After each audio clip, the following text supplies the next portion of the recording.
तो journal damages क्या होते हैं कि जो कॉन्ट्रैक्ट को पूरा नहीं किया जाता, तो उस केस में नॉर्मली जो डैमेजेस क्रिएट होते हैं वो जर्नल डैमेजेस। जैसे अभी हमने एक एग्ज़ाम्पल किया था कि अगर ए बी से कॉन्ट्रैक्ट करता है रुई खरीदने का 50,000 का, और बी जो है जो डेट है उस पर रुई अवेलेबल नहीं करा पाता, तो उस केस में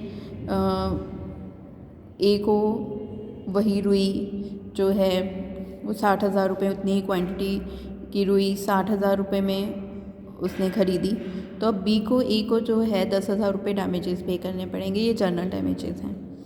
नेक्स्ट है स्पेशल डैमेजेस।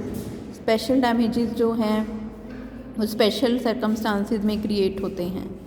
अब स्पेशल सर्कमस्टांसेस जो हैं वो डिपेंड करती हैं जिसका दोनों पार्टीज़ को पता होता है, ठीक है।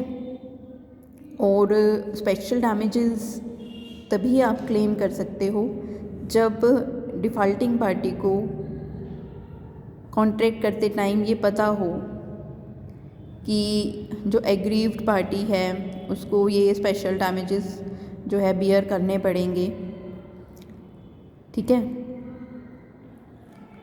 और उन्होंने पहले ही ये कॉन्ट्रैक्ट कर लिया हो कि जो ये डैमेजेस हैं वो पे करेगी डिफ़ॉल्टिंग पार्टी, ठीक है। तो कब प्राप्त हो सकते हैं स्पेशल डैमेजेस?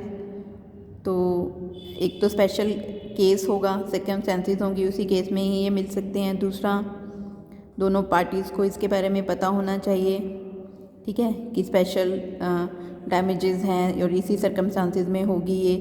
उसके बाद जो कॉन्ट्रैक्ट है उसके अंडर जो है जो स्पेशल डैमेजेस हैं उनकी जानकारी दी हो, ठीक है। और अगर कॉन्ट्रैक्ट रिवोक हो जाता है तो ये लॉस होएगा ही होएगा, ठीक है। अब क्या एग्ज़ाम्पल है इसका? मान लिया कि कोई जो है कोई मेला लगना है, ठीक है, तो उस मेले के लिए एक सामान जो है ए को वो सामान मेले में बेचना है, और उसने एक रेलवे कंपनी से कॉन्ट्रैक्ट किया कि वो सामान जो है उसे पहुंचाना है उस स्थान पर और वो मेले वाले दिन उसे बेचना है, ठीक है। तो अब यहाँ पे क्या होता है कि वो सामान अगर मेले वाले दिन पहुंच जाता है तो ठीक है, लेकिन अगर वो मेला समाप्त होने के बाद वो सामान पहुंचता है, ठीक है, तो ए को जो डैमेजेस मिलेंगे वो डैमेजेस तो मिलेंगे ही मिलेंगे कि सामान लेट पहुंचा, उस कारण से जो उसको लॉस हुआ वो तो उसे डैमेजेस मिलेंगे ही मिलेंगे, बल्कि उसे वो प्रॉफिट भी मिलेगा जो उसे उस सामान को मेले में बेचने से प्राप्त होता, क्योंकि फिर ये सामान जो है उसका नॉर्मली तो नहीं बिक पाएगा, क्योंकि उसने स्पेशली मेले के लिए ही ख़रीदा था कि मेले में दूर दूर से लोग आते हैं और सामान ख़रीदते हैं, ठीक है। तो वो डैमेजेस तो मिलेंगे ही मिलेंगे जो लेट उसका सामान पहुंचा, और दूसरा उसको प्रॉफिट भी मिलेगा। उसके बाद नेक्स्ट है एग्जाम्पलरी और विंडिकेटिव डैमेजेस। तो एग्जाम्पलरी या विंडिकेटिव डैमेजेस क्या होते हैं कि अगर मान लो किसी पर्सन की गुडविल को जो है किसी कॉन्ट्रैक्ट के रिवोक होने से उसकी गुडविल कम हो रही है, या उसकी इमोशंस पे जो है कुछ उसकी इमोशंस पे उसको ठेस पहुंच रही है, या उसकी जो मार्केट में उसकी जो रेस्पेक्ट है वो कम हो रही है कॉन्ट्रैक्ट के टूटने से, तो उसको एक स्पेशल डैमेजेस जो है विंडिकेटिव डैमेजेस भी उसे मिलेंगे, ठीक है। जैसे कि अगर मान लो ए और बी की मैरिज की बात होती है, ठीक है, अब ए की फैमिली वाले सारी तैयारी कर रहे हैं और सब हो रहा है, लेकिन मैरिज से 2-3 दिन पहले ही या मैरिज वाले दिन ही बी मना कर दे कि वो मैरिज नहीं करेगा।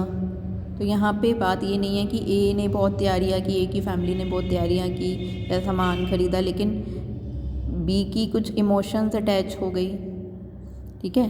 तो यहाँ पे इमोशंस अटैच हो गई, तो यहाँ पे जो भी जो डैमेजेस हैं वो एग्जाम्पलरी डैमेजेस भी पे किए जाएंगे, जो कि एक फाइनेंशियल जो डैमेजेस हैं उनसे ज़्यादा जो है वो मायने रखता है, यानी कि जो इमोशंस अटैच होती है, जो रिस्पेक्ट है, उसकी जो हानि होती है। ठीक है, तो यहाँ पे क्या है कि जेफरसन वर्सेस पास्कल का केस है जो कि मैरिज से रिलेटेड है। एडिस वर्सेस ग्रामोफोन का केस है कि अगर कोई बैंक किसी बिजनेसमैन के अकाउंट में पैसा है लेकिन फिर भी उसके चेक को डिसऑनर कर देता है तो बैंक जो है वो एग्जाम्पलरी डैमेजेस पे करेगा।